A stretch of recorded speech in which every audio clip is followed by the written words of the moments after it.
ಈ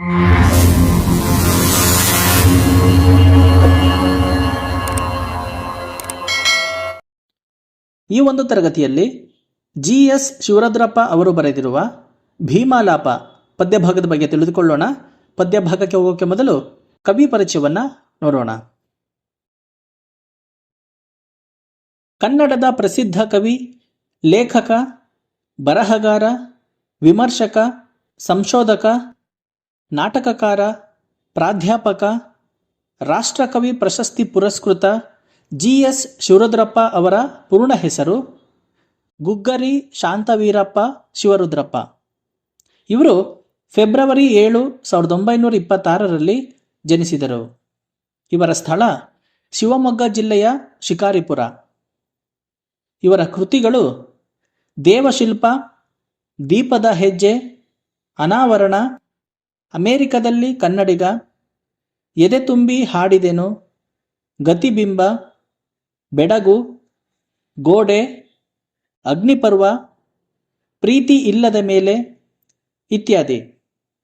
ಪ್ರಶಸ್ತಿಗಳು ಇವರಿಗೆ ಕೇಂದ್ರ ಸಾಹಿತ್ಯ ಅಕಾಡೆಮಿ ಪ್ರಶಸ್ತಿ, ರಾಜ್ಯ ಸಾಹಿತ್ಯ ಅಕಾಡೆಮಿ ಪ್ರಶಸ್ತಿ, ಪಂಪ ಪ್ರಶಸ್ತಿ, ರಾಷ್ಟ್ರಕವಿ ಪ್ರಶಸ್ತಿ, ಮಾಸ್ತಿ ಪ್ರಶಸ್ತಿ, ನಾಡೋಜ ಪ್ರಶಸ್ತಿ, ಅನಕ್ರು ಪ್ರಶಸ್ತಿ, ರಾಜ್ಯೋತ್ಸವ ಪ್ರಶಸ್ತಿ, ನೃಪತುಂಗ ಪ್ರಶಸ್ತಿ ಇತ್ಯಾದಿ ಪ್ರಶಸ್ತಿ ಪುರಸ್ಕಾರಗಳು ಲಭಿಸಿವೆ.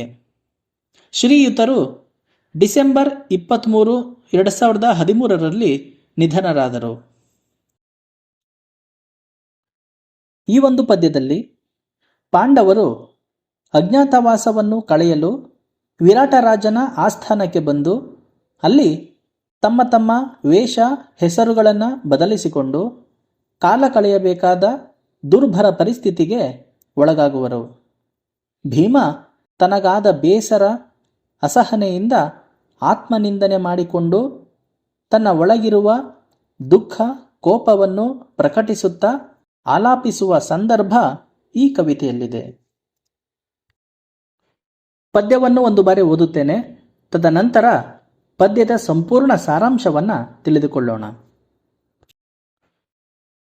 ಪದ್ಯ ಭೀಮಾಲಾಪ. ಕವಿ GS ಶಿವರುದ್ರಪ್ಪ. ಸೀರೆ ಉಟ್ಟು ಬಳೆ ತೊಟ್ಟು ಕಾಲಿಗೆ ಗೆಜ್ಜೆ ಕಟ್ಟಿದ್ದಾನೆ ಒಬ್ಬ, ಇನ್ನೊಬ್ಬ ಕಾವಿ ಉಟ್ಟು ಮೂಲೆಗೆ ಕೂತಿದ್ದಾನೆ. ದನದ ಕೊಟ್ಟಿಗೆಯಲ್ಲಿ ಒಬ್ಬ, ಕುದುರೆ ಲಾಯದಲ್ಲಿ ಮತ್ತೊಬ್ಬ. ಇದ್ದಾಳೆ ಇವಳು ಅವರಿವರ ತಲೆಯ ಹೇನು ಹೆಕ್ಕುತ್ತಾ, ಆಗಾಗ ನಮ್ಮನ್ನೂ ಕುಕ್ಕುತ್ತಾ. ನಾನು ಇದ್ದೇನೆ ಅಡುಗೆ ಮನೆಯಲ್ಲಿ, ಉರಿಯುವ ಸೌದೆಗಳ ಜೊತೆಗೆ ಪಾತ್ರೆಗಳಲ್ಲಿ ಕೊತ ಕೊತ ಕುದಿದು ಹಳೆಯ ನೆನಪುಗಳನ್ನು ರುಬ್ಬುತ್ತಾ. ಕಣ್ಣೆದುರು ತೇಲಿ ಬರುತ್ತವೆ ಕಂಡದ್ದು ಕಲಿತದ್ದು, ಬೆಂಕಿಗೆ ಬಿದ್ದು ಪಾರಾದದ್ದು, ಪಗಡೆ ದಾಳದ ಜೊತೆಗೆ ಉರಳಿ ಬಿದ್ದದ್ದು, ಬಿಚ್ಚಿದ ಜಡೆಯ ನೆರಳಿನ ಕೆಳಗೆ ಬುಸುಗುಟ್ಟಿ ನರಳಿದ್ದು, ಕಾಡು ಪಾಲಾಗಿ ಅಲೆದದ್ದು. ನಿಟ್ಟುಸಿರಲ್ಲಿ ಪಟ ಬಿಚ್ಚಿ ತೇಲುತ್ತವೆ ಊರುಗಳು, ಮಹಾರಣ್ಯಗಳು, ಋಷಿಗಳು, ರಾಕ್ಷಸರು, ಬೆಳಗು ಬೈಗುಗಳು, ಇನ್ನು ಏನೇನೋ ಸುರಳಿ ಬಿಚ್ಚುತ್ತವೆ, ಜೀವ ಹಿಂಡುತ್ತವೆ. ಅಲ್ಲಿ ಊರಾಚೆ ಮಸಣದಲ್ಲಿ ಇದ್ದ ಪೌರುಷವನ್ನು ದುಂಡಗೆ ಸುತ್ತಿ ಹೆಣವಾಗಿ ಮಲಗಿಸಿದ್ದೇವೆ ಮರದ ಕೊಂಬೆಯ ಮೇಲೆ. ನೋಡುತ್ತಿದ್ದೇನೆ ಸುತ್ತಲೂ ಎಂತೆಂಥವೋ ವಿಜೃಂಭಿಸಿ ಮೀಸೆ ತಿರುವುತ್ತವೆ. ಏರಬಾರದ ಕಡೆಗೆ ಏರಿ ಇಳಿಯಬಾರದ ಕಡೆಗೆ ಇಳಿದು ಕೆಡಿಸಿ ಹೊಲಸೆಬ್ಬಿಸಿವೆ. ಗೆರೆ ದಾಟಬಾರದ ನಾನು ಕಾಯುತ್ತಿದ್ದೇನೆ. ಉರಿಯುವ ಸೌದೆಗಳ ಜೊತೆಗೆ ಪಾತ್ರೆಗಳಲ್ಲಿ ಕೊತ ಕೊತ ಕುದಿದು ಕಾಯುತ್ತಿದ್ದೇನೆ. ಪದ್ಯದ ಸಂಪೂರ್ಣ ಸಾರಾಂಶವನ್ನು ತಿಳಿದುಕೊಳ್ಳೋಣ. ಪಾಂಡವರು ಅಜ್ಞಾತವಾಸವನ್ನು ಕಳೆಯಲು ವಿರಾಟರಾಜನ ಆಸ್ಥಾನಕ್ಕೆ ಬಂದು ಅಲ್ಲಿ ತಮ್ಮ ತಮ್ಮ ವೇಷ ಹೆಸರುಗಳನ್ನು ಬದಲಿಸಿಕೊಂಡು ಕಾಲ ಕಳೆಯಬೇಕಾದ ದುರ್ಭರ ಪರಿಸ್ಥಿತಿಗೆ ಒಳಗಾಗುವರು. ಭೀಮ ತನಗಾದ ಬೇಸರ, ಅಸಹನೆಯಿಂದ ಆತ್ಮನಿಂದನೆ ಮಾಡಿಕೊಂಡು ತನ್ನ ಒಳಗಿರುವ ದುಃಖ, ಕೋಪವನ್ನು ಪ್ರಕಟಿಸುತ್ತಾ ಆಲಾಪಿಸುವ ಸಂದರ್ಭ ಈ ಕವಿತೆಯಲ್ಲಿದೆ. ಭೀಮ ವಿರಾಟರಾಜನ ಆಸ್ಥಾನದಲ್ಲಿ ತನ್ನ ಮತ್ತು ತನ್ನವರ ದುರಾವಸ್ಥೆಯನ್ನು ಕಂಡು ಆಕ್ರೋಶ ವ್ಯಕ್ತಪಡಿಸುತ್ತಿದ್ದಾನೆ. ಅರ್ಜುನ ಸೀರೆ ಉಟ್ಟು, ಬಳೆ ತೊಟ್ಟು, ಕಾಲಿಗೆ ಗೆಜ್ಜೆ ಕಟ್ಟಿ ಬೃಹನ್ನಳೆಯಾಗಿ ನಾಟ್ಯ ಹೇಳಿಕೊಡುವ ಕಾಯಕದಲ್ಲಿದ್ದಾನೆ. ಧರ್ಮರಾಯ ನ್ಯಾಯ ನೀತಿ ಎಂಬ ಕಾವಿ ತೊಟ್ಟು ಮೂಲೆಯಲ್ಲಿ ಕುಳಿತಿದ್ದಾನೆ. ನಕುಲ ಸಹದೇವರು ದನದ ಕೊಟ್ಟಿಗೆಯಲ್ಲಿ ಮತ್ತು ಕುದುರೆ ಲಾಯದಲ್ಲಿ ಕೆಲಸ ಮಾಡುತ್ತಿದ್ದಾರೆ. ದ್ರೌಪದಿ ಸೈರೇಂದ್ರಿಯಾಗಿ ವಿರಾಟರಾಜನ ಪತ್ನಿಯ ಆಸ್ಥಾನದಲ್ಲಿ ಸೇವಕಿಯಾಗಿ ಅವರಿವರ ತಲೆ ಬಾಚುತ್ತಾ ಹೇನು ಕುಕ್ಕುತ್ತಾ ಆಗಾಗ ನಮ್ಮ ಮನಸ್ಸುಗಳನ್ನೂ ಕುಕ್ಕುತ್ತಾ ಸಾಗುತ್ತಿದ್ದಾಳೆ.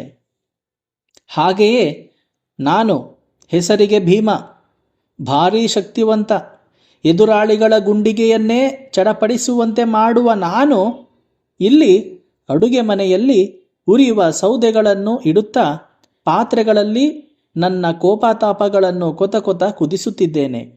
ಎಂತಹ ದುಸ್ಥಿತಿ ನನ್ನದು ಎಂದು ಭೀಮ ತನ್ನ ಮತ್ತು ತನ್ನವರ ದುರಾವಸ್ಥೆಯನ್ನು ವ್ಯಕ್ತಪಡಿಸುತ್ತಿದ್ದಾನೆ. ಭೀಮ ತಮಗಾದ ಅವಮಾನಗಳನ್ನು ನೆನೆಯುತ್ತಾ ತಾನು ಅನುಭವಿಸಿದ ಯಮಯಾತನೆಗಳನ್ನು ನೆನಪಿಸಿಕೊಳ್ಳುತ್ತಿದ್ದಾನೆ. ಅಂದರೆ ಚಿಕ್ಕವರಿದ್ದಾಗ ಕೌರವರು ಪಾಂಡವರು ನಾವೆಲ್ಲರೂ ಒಟ್ಟಿಗೆ ಕಲಿತದ್ದು, ಆಮೇಲೆ ನಮ್ಮನ್ನು ದಯಾದಿಗಳ ಸ್ಥಾನದಲ್ಲಿ ಕೂರಿಸಿದ್ದು, ಹಾಗೂ ನಮ್ಮನ್ನು ಗೃಹ ಬಂಧನದಲ್ಲಿ ಇಟ್ಟದ್ದು, ಅಲ್ಲಿಯೇ ಜೀವಂತ ಸುಡಲು ಬಯಸಿದ್ದು, ಹಾಗೆಯೇ ಪಗಡೆಯಾಟದಲ್ಲಿ ಅವಮಾನ ಮಾಡಿದ್ದು, ದ್ರೌಪದಿಯನ್ನು ಅವಮಾನ ಮಾಡಿ ಅವಳ ಜಡೆ ಬಿಚ್ಚುವ ಹಾಗೆ ಮಾಡಿದ್ದು ಮತ್ತು ಆಕೆಯು ಎಲ್ಲರಿಗೂ ಶಾಪ ಹಾಕಿದ್ದು, ನಾವೆಲ್ಲರೂ ಕಾಡುಪಾಲಾಗಿ ಅಲೆದದ್ದು, ಇದರಿಂದ ನಾವೆಲ್ಲವನ್ನು ಕಳೆದುಕೊಂಡೆವು, ಅಪಮಾನವನ್ನ ಅನುಭವಿಸಿದೆವು. ಇವೆಲ್ಲವೂ ಕಣ್ಣ ಮುಂದೆ ಸುಳಿಯುತ್ತಿವೆ. ಅಲ್ಲದೆ ನಮ್ಮ ನಿಟ್ಟುಸಿರು ಗಾಳಿಪಟದ ಹಾರಾಟದಂತೆ ಎಲ್ಲ ಊರುಗಳಲ್ಲಿ ತೇಲುತ್ತಿವೆ. ಎಲ್ಲ ಬಗೆಯ ಮಹಾರಾಜರು, ಋಷಿಗಳು, ರಾಕ್ಷಸರು, ಬೆಳಕು ರಾತ್ರಿಗಳು, ಇನ್ನೂ ಬಹಳಷ್ಟು ವಿಷಯಗಳು ಸುರುಳಿ ಬಿಚ್ಚಿಕೊಂಡು ಹಗಲು ರಾತ್ರಿ ನನ್ನ ಜೀವ ಹಿಂಡುತ್ತಿವೆ. ರೋಷಾವೇಶಗಳನ್ನು ಮನಸ್ಸಿನಲ್ಲಿ ಕಟ್ಟಿಟ್ಟಾಗಿದೆ.